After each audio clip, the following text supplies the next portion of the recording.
Hello, everyone. Thank you so much for joining. We're going to get started in about 2 minutes. I see that there's still some people filing in, and I just want to make sure that no one's dealing with downloading any type of widgets or anything like that to get started. So you have about a minute and a half. If you need to fill up that coffee cup, you might have a chance to do so before we get started.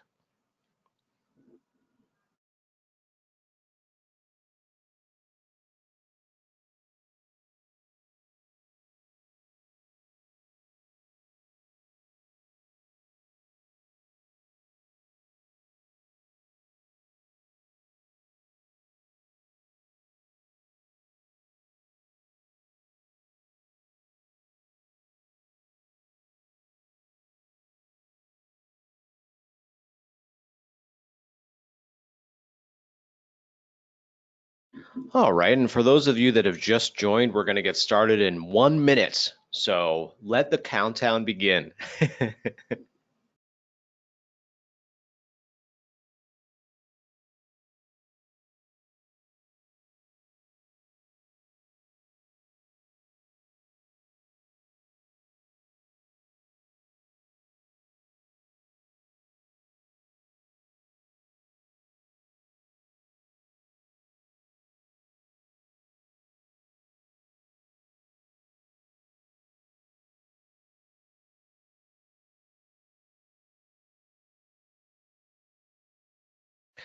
Okay, hello and welcome. Internal communication is more important than ever. Companies need to communicate strategically and frequently with employees, sharing messages that are relevant and accessible. Businesses that don't communicate in ways that resonate with their workforce, whether they're in front of a desk or not. These are the questions that folks are asking. And today we're going to talk about how to accomplish this with this thing called an employee app. And in fact, we're going to talk about the 5 most important business values of an employee app. And we have today with us someone who knows more about this than anyone else, Laura, who comes from product at Staffbase. And Laura, thank you so much for joining us today. Thank you for having me. Excellent. So what I wanted to try is a poll, actually. Before we get started, let's just get a general sense from everybody here. Want to ask, are you currently in the process of looking at an employee app?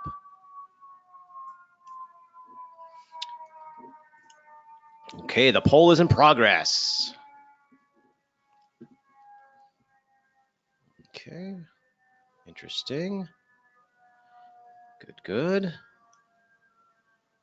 Okay, we'll just give it just a few more seconds. The responses so far are very interesting and exactly where I thought we would be. Very cool. Okay, and 3, 2, 1. Let's close the poll. So interesting. 56% of you are just starting to investigate, which is actually where I had hoped that you would be for today. So if you are looking, even better. If you're not looking, hey, that's fine. Let's just chat. And if you already have one, even better. I look forward to hearing some of your feedback throughout this conversation. So let's get this party started. Right off the bat, I just have to ask before we dive into these top 5 questions, Laura. Where exactly, or how exactly did you perform your research? That's a good question. I think to provide a little bit of context first on my research, we're talking about the return on investment for an employee app. So to understand the return on investment for an app, you have to understand what did the situation look like beforehand and what was the change that occurred through an employee app. We're dealing with a realm when we're looking at employee app of technology that is very new. An employee app is not something that's been adopted by every organization and where, they really were measuring things beforehand and that was kind of the instigator to say we need to start this project now. But rather we see a lot of, I guess in the US especially, a lot of early adopter projects, people who are kind of trailblazing in internal communications and really looking to make a change. In that sense, um, so first of all, this topic of measurement in internal communications is kind of a topic of its own. What metrics can you tie to internal communications and business values? Were they measuring before? Was there a mechanism to measure before? And do they have a mechanism to measure after? So yeah, that's kind of the challenge for this type of research at the beginning, is that there's not a lot of, concrete projects where people say that was the before and that was the after. There's not a lot of projects to begin with, and so you have to start really at the root. So what I did in my research is I first looked at pretty much every metric I could brainstorm or think of that could be influenced by internal communications in general. What business values can you link to good communication, better communication? The most obvious of which being engagement, employee engagement. There's quite a lot of research out there on employee engagement, and how internal communications impacts that is something that IC is usually pretty interested in. So that was where I started with, a lot of numbers, kind of a baseline there. And the other thing that I did is I just listened to our customers. So customers of ours talking about different use cases that they use the app for, where we saw pretty clear business results for them, where I wanted to look at, okay, in general, like turnover, for example, what are kind of the national averages there? To what extent is that impacted by positive? What factors contribute to turnover or higher turnover? How can internal communications play a role in that, and to what extent can that be affected by an employee app? So I guess I did a lot of scouring, a lot of talking to customers, a lot of searching for numbers to identify, first of all, what pains there are, what is quantifiable of those pains. How can this be impacted by better internal communications? And to what extent can an employee app better internal communications to impact those things, if that makes sense? It makes total sense. And I think a lot of what you're talking about here is that you're kind of answering the question that I hear a lot when I go to different events and I'm talking to different folks that are in communications, PR, marketing, etc. They're trying to find these numbers that can help validate, answer, and or even just, what are my KPIs? How do I track what I'm doing? And so I think this is where this conversation is going to be really interesting, and hearing how you went about finding this, the answers to this, is really compelling. So let's get going. So the number one question, customer satisfaction. It's something I know that businesses have invested in heavily. In your research, how relevant is focusing on the employee experience in order to boost customer satisfaction? Yeah, good question. Where does employee experience play a role in customer satisfaction? I think that when I talk about customer satisfaction in the paper, it's one of those concepts or one of those measurements or something that seems pretty removed from an employee app, or what internal communications is doing as its nature being internal. But if we think about, okay, where does customer satisfaction actually come from? To some extent, it's due to a product, if that's the realm that somebody's in. To a large extent, it's due to positive experiences created by the employees that you have on your front lines who are interacting with your customers. So how do you get employees to deliver those positive experiences that positively impact customer satisfaction? Is that you guide them and empower them to communicate on behalf of your company, that they feel connected to the mission and values of your company, that they feel like their work is important, things like that have a huge impact on customer satisfaction. And I mean, this is one of those things in terms of quantifiable. We know that there's, in the US alone, $8 billion a year that are lost to poor customer experience, and that it's very, very difficult to win a customer back once they've had a poor experience. And so this argument for talking about an employee app having an impact on customer satisfaction is basically just based on the belief that the experience that employees deliver has an impact on customer satisfaction, which I don't think is, a wild stretch of the imagination. Yeah, and I think we recently had an event in New York where we were talking to some folks about this, and I think this question is monumental for if maybe your current organization uses NPS or just different ways of gathering information about how am I feeling on Sunday evening, right? That simple question, like on Sunday evening, like am I excited about going to work or am I exhausted and tired and I'm already frustrated. So that I think that being able to put some metrics to that is really helpful. And also having an opportunity to present that type of questioning, let's say 5 days in on the job, being able to learn whether or not someone is actually engaged and feels like they're part of something special in this new position where that's where most of your resources, time, energy, and money is going in right at that core moment when you just started working.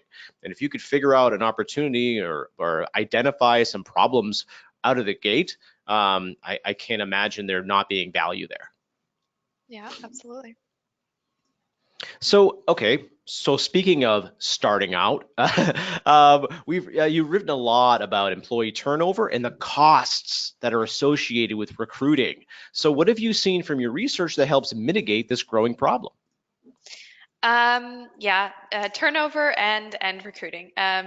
These are good topics. So these are also topics where I think, maybe it's a little bit removed from an employee app in itself, but it's also, the suppositions that are made are not a wild stretch of the imagination. So first of all, employee turnover, huge problem, costs organizations a lot, and is growing and rising. The average turnover rate for across pretty much every sector is rising, is what I found in my research. I also know that when an employee turns over, it costs a company about 20% of their yearly salary, the yearly salary of that employee.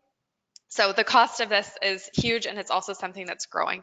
Why it's growing can be, pinned to a lot of different things. Sometimes I think, okay, maybe this is a generational topic, or it's just, based on my own observation of my environment. I'm kind of like, I see a lot of friends of mine, things just aren't the way they used to be. They're like at one place for 3 years and then, decide to go somewhere else, and they stay there for a year and then they move on.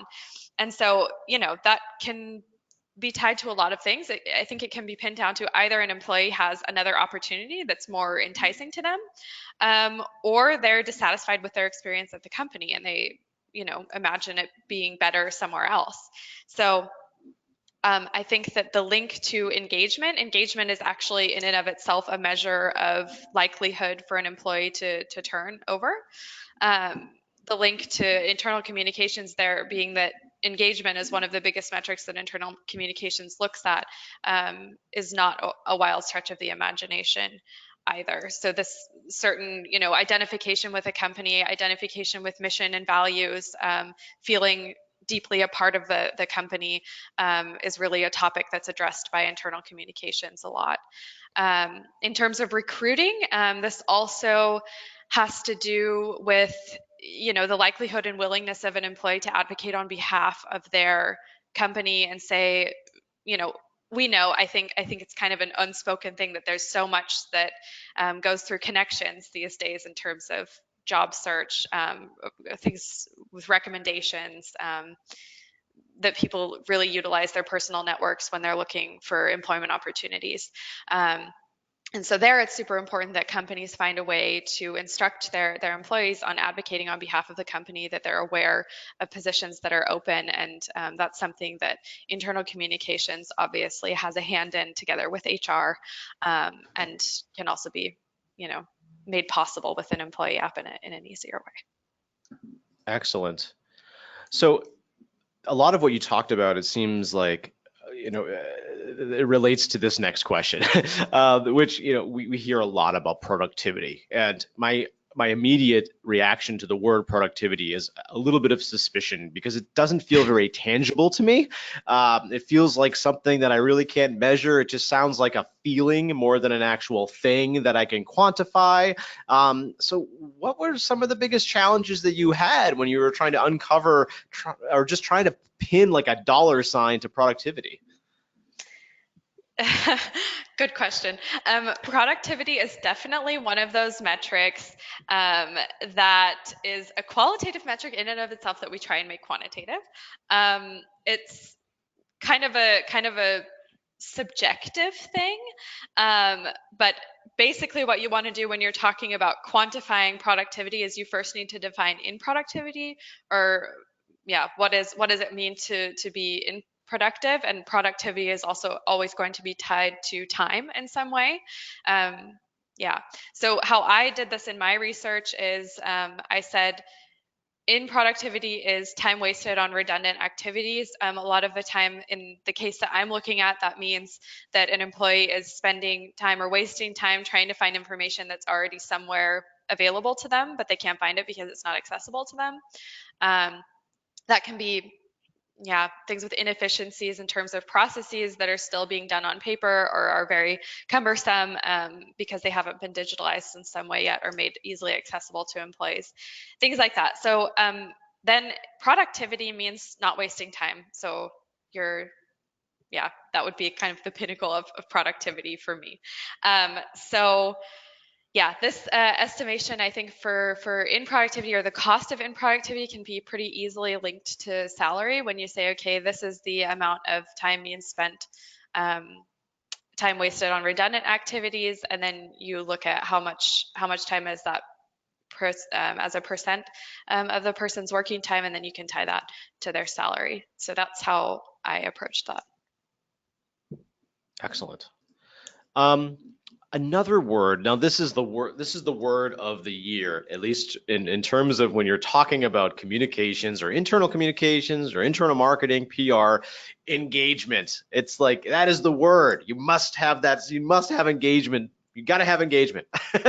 Yeah. And there's even a Gallup report, right, that has uncovered that only 33% of the U.S. employees that are committed to that are actually committed to their work. So that's, to me, I'm like, okay, that's what engagement is. Now I understand. It's more of like this commitment. I am one with this organization, and I'm going to do my job to the best of my capabilities. So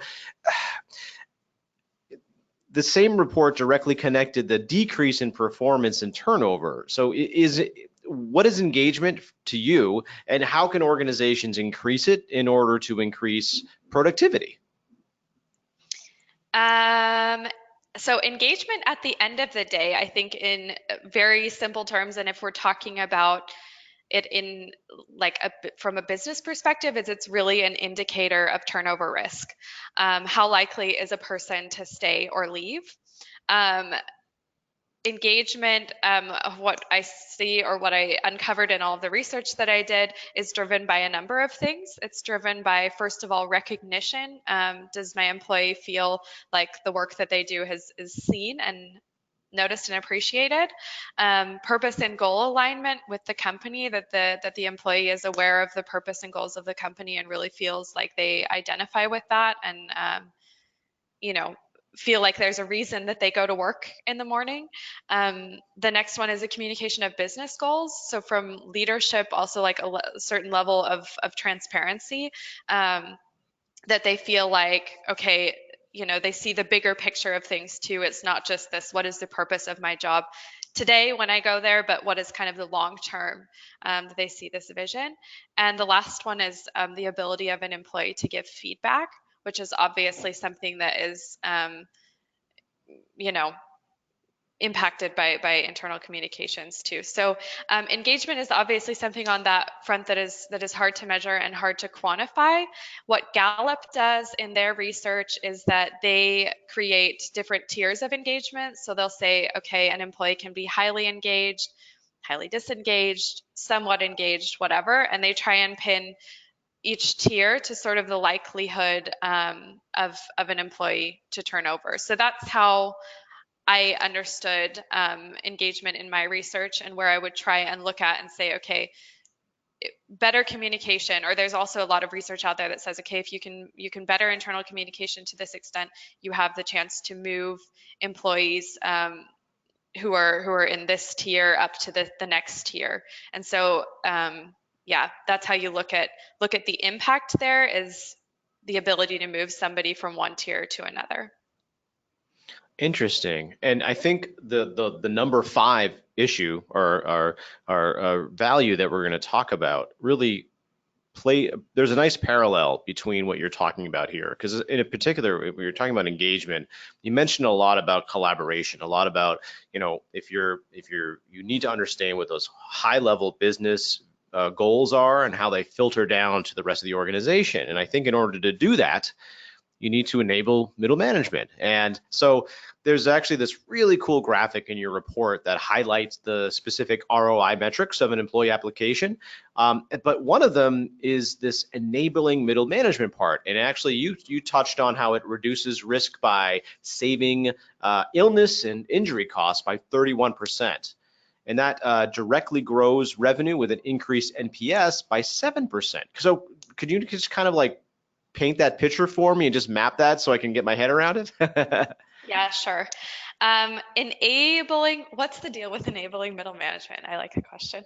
When we're talking about middle management, we're talking about a concept that we call operational communication. So in internal communication, you obviously have top-down communication, which we say are things that are relevant for the entire company. They're company-wide messages. Then obviously you might have things that are location specific. What does the New York office need to know today, or the Philadelphia plant, or whatever it may be. And then you have another tier, which is, information that's coming to people that's very specific to their job. It's information that they often need to get their job done on a day-to-day basis. And the gatekeeper to that information is usually middle management. So this is information that internal communications as a department would never be capable of knowing and offering people, because it's too far down the line for that to be relevant for an entire company or entire location or something. So yeah, middle management is people that are close to employees and really retain the knowledge and information that helps them do their jobs on an everyday basis. These can be things to guide employees for delivering good customer satisfaction, for example, or giving them information on safety procedures for a certain type of equipment they're using, whatever it may be.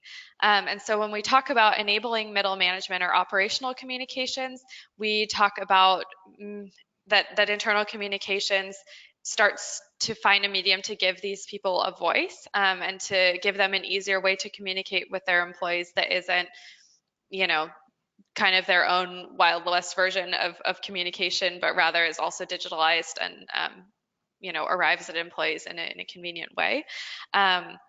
So this is moving communications from not just being kind of this top-down company-wide content house, but to really being strategic players and figuring out who are the key players in communication in an employee's everyday life that make the type of communication that's happening relevant to them.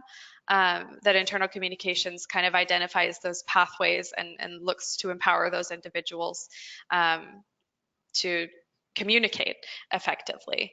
I think one example of this, we have a really good customer example from a logistics company here in Germany, where they started moving onboarding materials and giving their employees like safety information for these trucks that they're driving, because it's a logistics company. They were putting this in the app, and obviously that information was put into the app and kept updated and whatever by kind of middle management types of people. And what they saw at the end of the day was a 15% reduction in damages to company property, which I think is really amazing and really a testament to the fact that when internal communications is able to find those people and give them something in their hand to communicate more effectively, that there's, the sky is the limit in terms of impact there. Excellent. And so I'm glad you mentioned logistics, because I think that really touches on a big question about the workforce out there that is not in front of a desk. These are people that are on the plant floor, they're driving trucks, they're walking between different medical facilities and rooms, things of that nature. And they definitely they don't have the luxury that I have right here in front of this screen, right? It's not that easy to access information. And I love the stories of when I hear about, let's say, managers that say to their drivers, hey, just want to record this quick video. I know there's going to be, if you're driving in Minnesota this weekend, I know it's going to be a little crazy weather-wise. I'm thinking of you. Here's my contact information. If you need me, of course, reach out to me through the app if you have any questions. Like that kind of stuff is so powerful, and it just really resonates with me. So our next question really quickly here is, are your deskless workers on an island? So I'd love to get your feedback on this.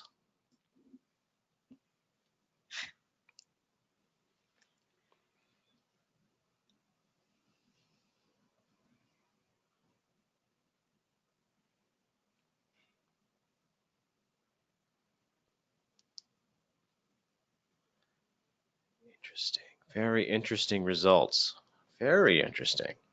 All right, I'm going to give just a few more seconds. Okay. So 43% say no, but it's hard to track what they access. I think to me, like, that really speaks to it. It's like, no, they're not on an island. They're not completely by themselves. They don't have zero access to the information I'm trying to share and provide them. But it's really hard to know what they are reading, what they are seeing, what they are interacting with. And so that's really interesting. Let's jump into the next question here, which is, from your experience, how would you, if we touched on, let's see, customer satisfaction, we talked about turnover, we talked about recruiting, engagement, productivity. That's a lot to digest. So from your experience, how would an employee app and all this stuff that you just talked about, how would that actually help produce these results that you're looking for? Okay. I could do this on a feature level, or I could do this on kind of a more general level. So I'll start with the general. How does an employee app produce results? I think if I had to identify like 4 ways, there's a lot of ways, which you can read in my paper. But I think the 4 main ways is, the first one is obviously this enablement of operational communication, or the ability to enable middle management, people that are close to employees, to communicate with them often and well. Yeah, this is this really, this role shift in internal communications, where you say it's not just about being a top-down content house, but rather really thinking strategically about who is important to an employee's journey. Yeah, and what is the purpose of the communication that's happening. This can be done through an employee app, and that you have kind of a central administration team, but you also have the opportunity to delegate, create a specific space for somebody. That maybe this is location specific. You can add any number of editors or further administrators. You can add editors and administrators that are only have editing rights for a certain group. There's a lot of capabilities that have really been thought out for that purpose, I guess. The second one is, I think, pretty obvious. It's just the availability of information. So when we talk about, availability of information, is probably in an employee app, it's something like a document repository, or like having pages where you can store static information and not just company news, and that you're making information that was beforehand hard to find for employees. Like, if you have really good example that we see with a lot of customers is an employee handbook. If they have something like that that's super central to what people are doing, especially in their onboarding phase, and they're able to digitalize that, it makes a huge difference, especially for people who have been on the front lines or haven't had access to a desktop computer beforehand. When we're talking about information availability, this can also be things like HR information, where people were maybe having to, really search for those kinds of information if they are not in a company intranet, for example. So just, the fact that it's mobile, first of all, is an increase in reach for these people, and then the capability to put static information in there. I think the third one is this engagement topic. So the identification of an employee with their company, and engagement is something that can be impacted by an employee app, first of all, because of this enablement of bottom-up communication, the ability for an employee to give feedback.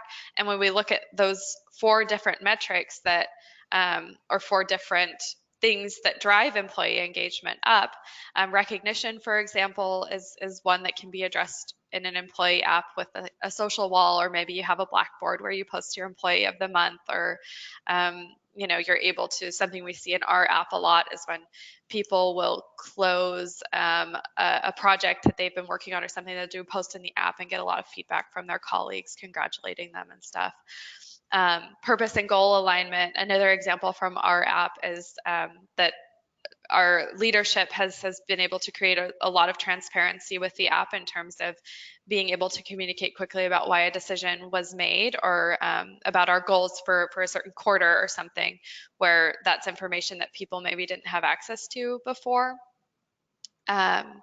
And then the ability of employees to give feedback. Maybe this is through something like a forms, or just the fact that they're enabled to comment on news postings or create a post themselves, is something that really makes them a part of the conversation in a way that they're not otherwise able to be with something like email or a newsletter or something like that.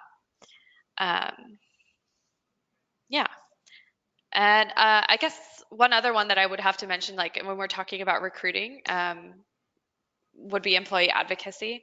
The fact that you're able to use an employee app to, share a job offering or something, or that there's external sharing capabilities there where you can instruct people and say, okay, for this post, I want it to be externally shareable, that people can share this to their personal networks, and that this is beneficial for our, image as an employer brand for a company, for example. Yeah. And then you can break that down to the feature level too.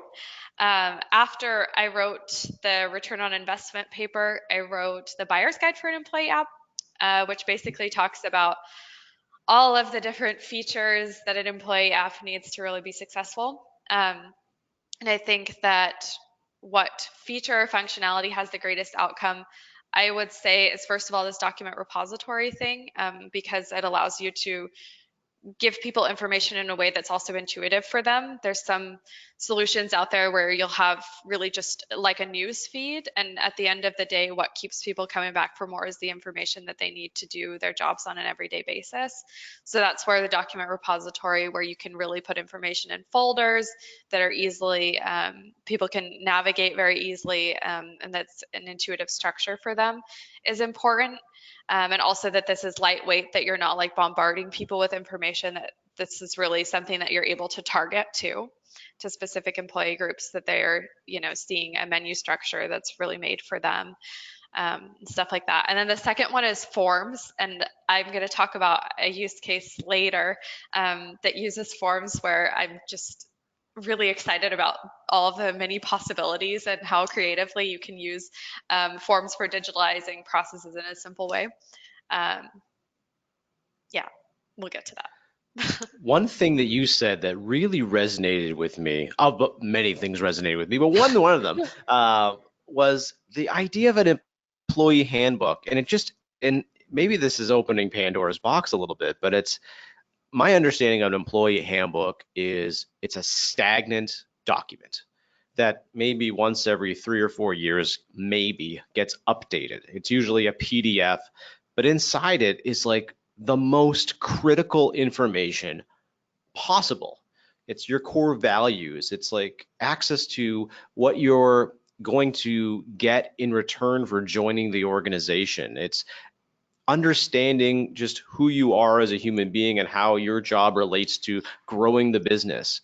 And you got me thinking that why is that a stagnant experience? Like, why is that not living? Why is that not a living document, a living experience? And so all the things that you started talking about really started to resonate with me. It's like the mind shift of an employee handbook is really like the mind shift to an employee experience, where when you start and you have access to this thing that says, here's our core values, interact with them, tell me what you think about them, show me that you're living those experiences, here's immediate access to your health benefits, here's your team, here's the company. And then that type of front door into that whole scenario, to me, is like, that's what I want when I think of an employee handbook, not some PDF, right? I want something that's going to say, hey, Jason, you're in XYZ company and here's your new role. We're pumped to have you. Here's some people that are going to help you out. Here's your health benefits. Here's how you get your paycheck. Here's how you send PTO requests. Just as an FYI, make sure you turn on notifications so in case there's a safety incident. And oh, by the way, here's the entire organization's world that relates to you. And I just, like, to me, I'm like, that's what I want. That's the handbook that I need. And I'm not going to sift through 60 pages of a PDF. I want that. I want that actual living experience. So that really tapped. I'm going to think about that more, but I really liked it quite a bit. That was nice. That was good. No, absolutely. I think you're also a lot more eloquent in describing that than I am. So it's definitely, it's not just a question of accessibility and being able to access the information, but it's also like, what does that information look like? Can I interact with it? Is it an experience, or is it like this piece of PDF that I don't ever want to read because it's too long? Yeah. Right. It's like the only interactive part of most employee handbooks is the acknowledgement that I've read it, or the signature line that I have to put there through some other application.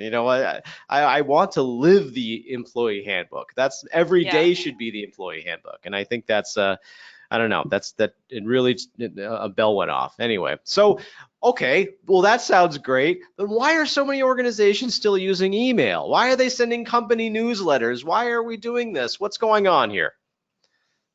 That is a good question. It's one of the questions I ask myself also pretty often. I think that there's a lot of reasons. I mean, first of all is that the status quo is always a little bit easier. Like if you're thinking about implementing a project of this scale, it's easier to not change anything. And it also sounds like the more low budget option. And so I think a lot of the times, a lack of a sense of urgency there, where organizations say, hey, this is super important, we really need to do it. And that's partially also because of a lack of information like this, where you say, hey, there's real value there that's also relevant for your business. It's not just fun to have.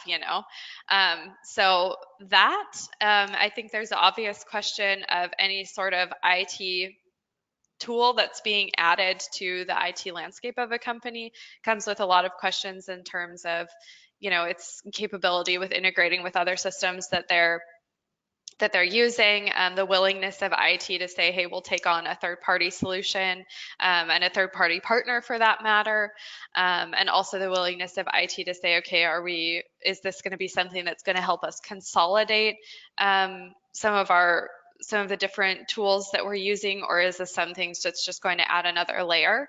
Those are questions that come up a lot. I think part of it is also maybe this lack of the role shift that I talked about earlier in terms of operational communications or internal communication being seen as a really strategic partner for the organization and for the business. The lack of the connection in people's minds, and especially in leadership's minds, that internal communication genuinely does have an impact on many business metrics. The lack of kind of the existing understanding, their communal agreement, we'll say, it's just an idea that I guess hasn't taken foot in a lot of organizations yet. And yeah, obviously, like I said, it's a lack of research then also on this front of what is the impact of that? What can it actually do for a company? Is it nice to have, or is it necessary?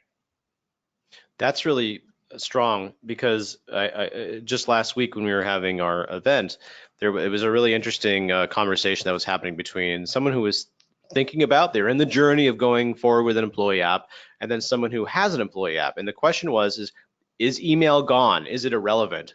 And the question from the client was that, well, no, email's not gone, irrelevant, but in terms of reaching the organization from a global scale or a tactical scale, all that messaging no longer exists in the mess of your inbox. That just doesn't happen anymore.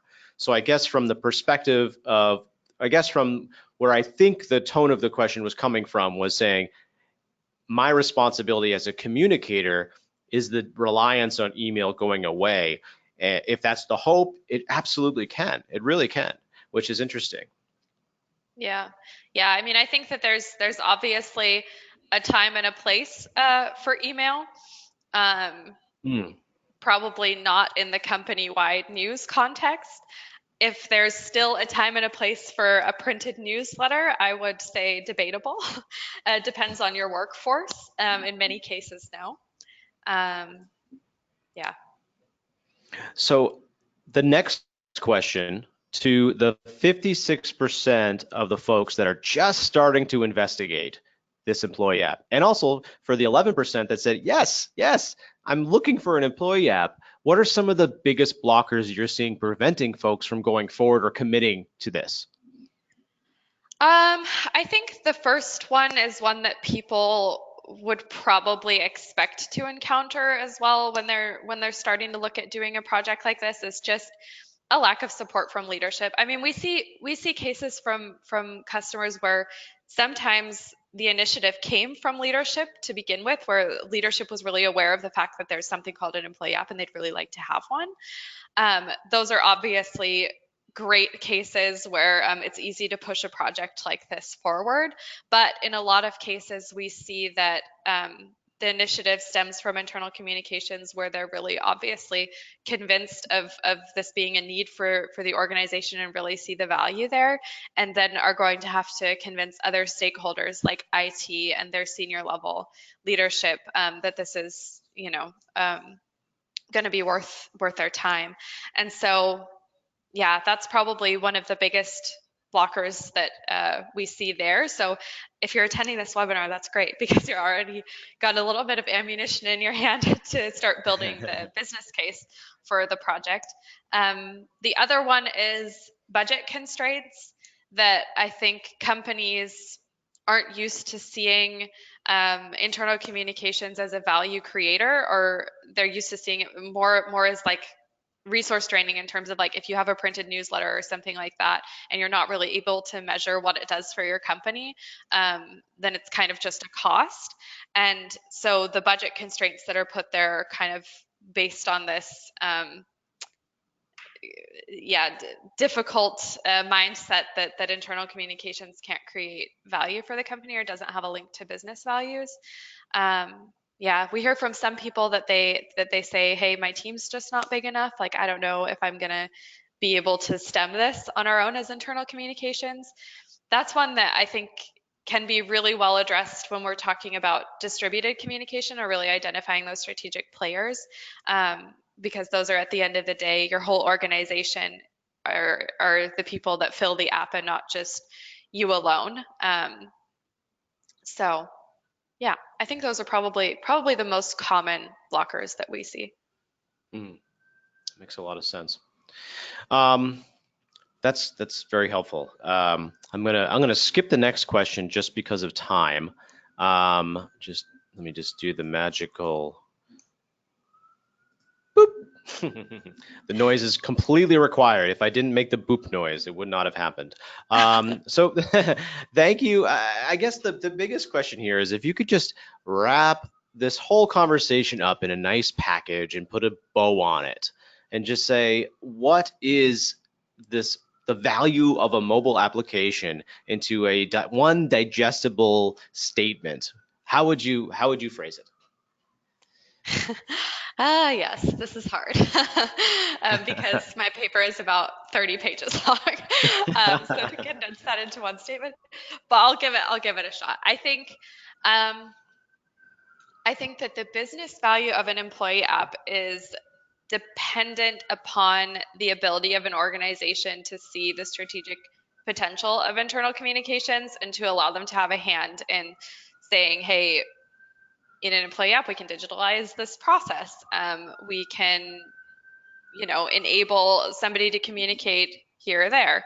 I think that's probably, yeah, I would say it's something that's dependent upon an organization's willingness to see that, and also the motivation of internal communications to say, we're going to try and use this thing in a way that really ties it to business values, and to think about the strategic initiatives of their company, and see if they can, create use cases for the app that are supportive of that. I think one really good example that I didn't get to mention, that maybe this wraps it up in one simple statement.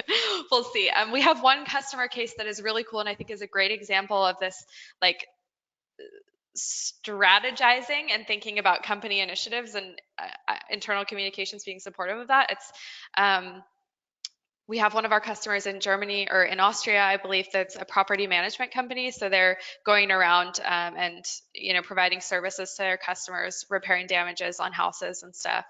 And what they did with the app is, they obviously have a very distributed workplace, and what they did is they took the forms feature of the app, where you can digitalize a form. Maybe this is for your employee survey, but in their case, what they did is a damage reporting form. So they gave this to all of their employees on the field, and what they did is, when they were on site and they saw an additional damage to the property, they took a picture of it, and it got sent into their system, and they were able to say, like, identify additional damages, where they were then able to offer further services. And as a result of that initiative, first of all, they had, like, within the first year, 11,000 reports that came in, and they're not a huge company either. And the result was a 33% increase in revenue throughout the entire company. So this is just an example of, like, hey, that's an initiative that came from internal communications. Like, fact speaks for itself. I love that example. And I think that plays really well into the challenge that a lot of internal communicators, internal marketers, PR folks, people in HR too, that they get. It's challenging finding a way to make a very clear picture of the outcomes of all the different things that are going on. So you have all these different these channels that are available to folks to put those reports in, to watch the safety videos, to send incidents, to reach people. And there could be 2 or 3 other steps that happen in between that, or 3 or 4 other things that map towards that one output. And so that's where it becomes challenging, because it is sort of like this spider web, if you will. For each of the outputs, there's this nice spider web that surrounds every one of those results. That you, like, for example, the result of increasing the revenue from those because of that safety piece. That was just one little string on that web of other situations that probably also tied into that, which that's where it gets complicated. But that's what's so fun about it. And we can define those numbers, we could talk about it and celebrate. Pretty cool stuff. All right, so I guess I have to ask this question because I do it on the podcast all the time and I love asking it. Is there anything fun that you're working on today that you want to talk about before we open it up for questions? Yeah, that's a good question. There's so much fun to be had in my job. One of the things that I've been working on lately is, we recently did a new product launch. So Staffbase does not just have an employee app anymore, but we also have a solution that we say is kind of mirrors an intranet. We call it the Employee Experience Suite.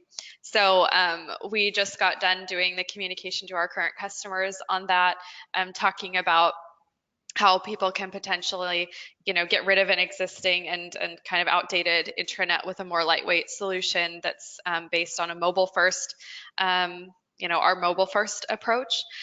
And so that was really fun. And now I guess what I'm working on as a part of that is that we have a couple of customers that have already started doing projects to get rid of their old intranets and replace it with our solution. And so in coming into conversations with those customers and learning more about that sphere, and obviously where the business value is there, and kind of investigating on that front, has been really fun and really interesting. I mean, we're talking about massive intranets, like DHL, for example, probably the biggest intranet in Europe. How they're replacing it and opting for a more lightweight solution is it's very fascinating to be a part of.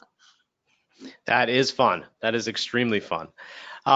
Great. So before we open this up for questions, I do see we have a few.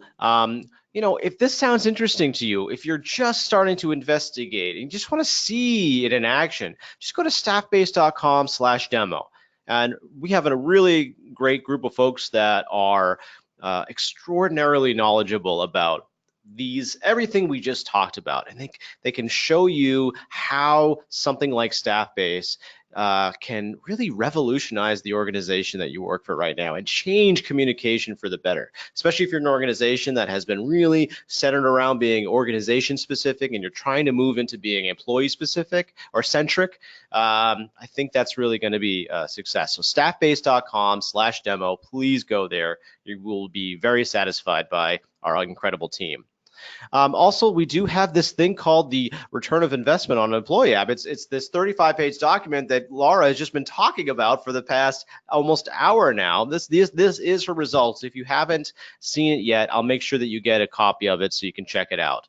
Okay, so questions are open. If you're in the panel, just go little drop down arrow beside questions, type in your questions right there and we'll get to it. I do have, looks like we have 3 right now. One in particular was that if there was a specific feature or functionality that you've seen that had the greatest outcome, what is that? Forms. It's exactly this use case that I was talking about with, and it's really an obvious one too. Like if you're able to digitalize a process and make it accessible to employees, it's addressing, first of all, the productivity thing. You're discovering new ways, like this damage reporting thing, for example. New ways for communication to strategically play a role in business initiatives. I would say, like, I'm super convinced from forums that the sky is the limit, and it's kind of just a matter of your own creativity. And yeah, that and I guess the document repository one too, because it makes static information accessible to people in a way that's really easy. It also speaks to the productivity thing. Yeah, that safety incident example that I gave. I guess if I think another feature, well, yeah, I think this, now I've listed 2 already, and now my 3rd one. I could go on forever because this is one where you should read the buyer's guide, I think. But social features, like social interaction features, and looking for an app that has a user experience that mirrors that of tools that employees are using in their everyday lives, like social media things, that really does a lot in the way of engagement. And just looking at, does the inside of the app feel intuitive? Does it look nice? Is it fun to use? Those user experience features are super important in terms of adoption and really, creating a certain degree of engagement. Excellent. So here's a question that we get that I've heard often, is that some organizations, especially some large organizations in different countries or outside the US, or maybe there's a union attached if they're in the US, that have requirements where their deskless workforce actually aren't allowed to be on their phone during work hours. So what type of, how do you see organizations overcoming that by deploying an employee app if during the work hours they're really not supposed to use it? I think that's a policy that a lot of companies that we work with have had to give up for the employee app, where they've said it's worth it to us to give them access to this. I mean, we haven't really seen a lot of it's not really a topic. I think it's one of those hesitation topics where people come and they're like, oh, like, I don't know if we could do this because we have this policy in place and stuff. But I think at the end of the day, it ends up being one of those things where the benefits start to outweigh the difficult, or the non-benefits in it. I don't know, Jason, if you've seen any other examples of that. I'm not entirely sure. Yeah, I've seen it in 2 different ways. Like, one, I've seen it where it's kind of like a flip of the question, where like they're not allowed to do work-related activities after hours. And so in that regard, you can really solve it pretty quickly with just a very clear notification that says, look, this is the use of this application is not required.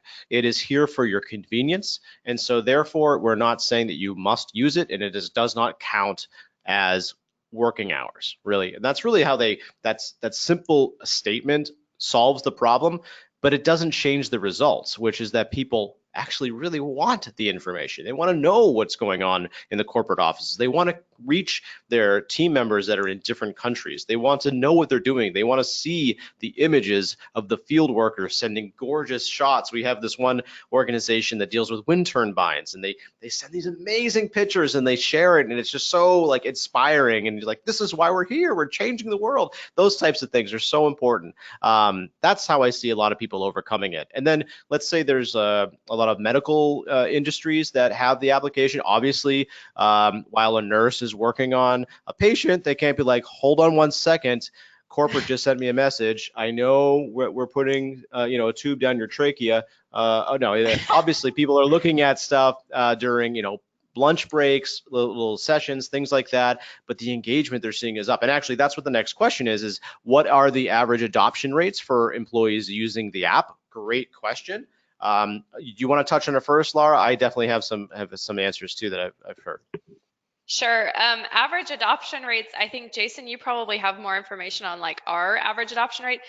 We've seen really high ones, like T-Systems, for example, is one of our customers. I think they have like a 96% adoption rate, and they have a lot of people that are like field workers too. T-Systems is if you don't know it, T-Mobile, but like German version. Yeah. Do you have average adoption rates, Jason? Yeah, it's upwards of like 75 to 80%. And then you're seeing those higher numbers like you're talking about, which are when organizations are really, really grasping all the stuff that you touched on earlier, especially the part when you're seeing multiple departments working together. They have this corporate vision of what exactly the message is. What is the most important information that people need to have access to in the palm of their hands? When that collaboration is rocking and rolling, that's when you get the 96%. One of our organizations in Arizona, Versum, she has a 96% adoption rate, and the outstanding folks that aren't on the application are people that are on like medical leave, or they're not actually working currently, which is, to me, like that's 100%. I mean, that's just that's amazing. But it's because of that effort. It's because of that collaboration. It's not just one person working on an island trying to send out messages. It's an organization that has bought into this idea, and that's where the success comes in. Okay, I think that's it for the questions. Laura, as per usual, I love talking to you. I could pick your brain pretty much all day long. I won't, because I know where you are right now. It's getting pretty late.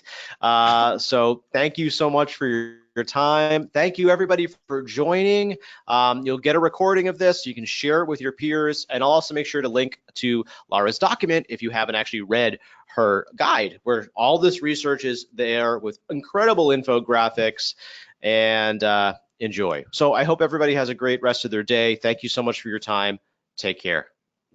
Bye.